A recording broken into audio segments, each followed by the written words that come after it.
Halo geng, gimana kabarnya? Baik-baik saja bukan? Semoga kita semua diberi kesehatan agar bisa menjalankan aktivitas sehari-hari ya geng. Pada video kali ini kita akan membahas sebuah sejarah dari fitur keselamatan di mobil gengs. Seatbelt atau dalam bahasa Indonesianya yaitu sabuk keselamatan saat ini menjadi fitur keselamatan yang wajib digunakan. Sudah sejak lama ditemukan, tepatnya pada abad ke-19. Ditemukan oleh George Cayley, seorang insinyur asal Inggris pada akhir tahun 1800-an. Awalnya, George menciptakan sabuk ini untuk membantu pilot agar mereka tetap aman berada dalam gilder ketika terjadi guncangan di udara. Namun sayangnya, George tidak memiliki hak paten atas penemuannya. Pada 10 Februari 1855, pria asal New York, Amerika Serikat yang bernama Edward J. Clark mengajukan hak paten dan diberikan ke Amerika Serikat dengan kode US Patent 321085. Sabuk pengaman terus berkembang. Seorang ahli syaraf dari California, Dr. C. Hunter Sheldon, membuat gagasan sabuk pengaman yang mampu memendek dengan sendirinya agar benar-benar melindungi penumpang. Ia terinspirasi karena banyaknya korban saat terjadi kecelakaan. Pada tahun 1959, seatbelt atau bahasa Indonesianya adalah sabuk pengaman. Sebuah terobosan berkaitan dengan sabuk keselamatan modern terjadi di tahun ini. Tepatnya ketika salah seorang insinyur asal perusahaan Swedia, Volvo, yang bernama Niels Bohlin menemukan sabuk keselamatan 3 point atau 3 titik. Pada saat itu, sabuk keselamatan di mobil masih menggunakan sabuk lap 2 titik yang terikat di tubuh dengan tambahan seperti gesper yang ditempatkan di bagian atas perut.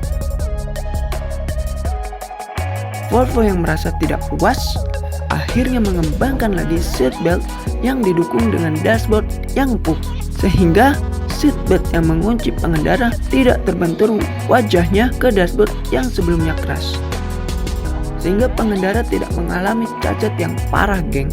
Tahun 1965, seatbelt diresmikan dan menjadi syarat untuk seluruh mobil produksi baru gengs. Perlu diingat gengs, Volvo memiliki hati yang baik. Mereka tidak mengambil keuntungan dari penemuannya itu gengs.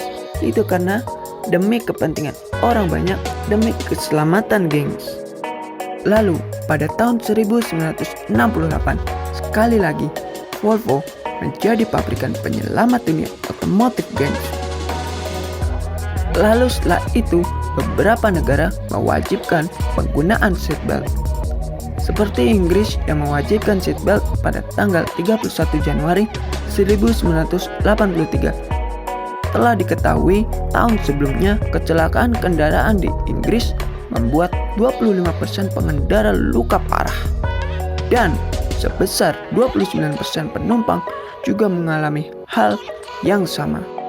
Sedangkan di Indonesia baru mewajibkan penggunaan sabuk keselamatan pada tahun 2009. Undang-Undang Nomor 22 Tahun 2009 di Pasal 61 Ayat 2 dijelaskan bahwa setiap orang yang mengemudikan kendaraan bermotor beroda 4 atau lebih di jalan dan penumpang yang duduk di sampingnya wajib mengenakan sabuk keselamatan.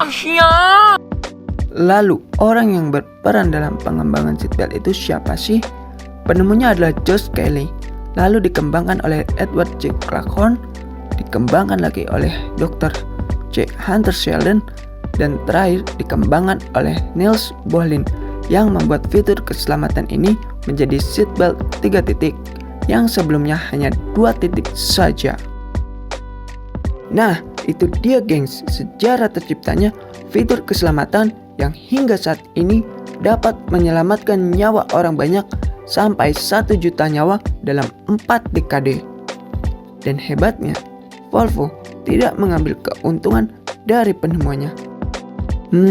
Salut. Jangan lupa subscribe, like, dan komennya agar kami semangat membuat konten bermanfaat untuk para otomotif lovers. Salam, Automotive is Pride.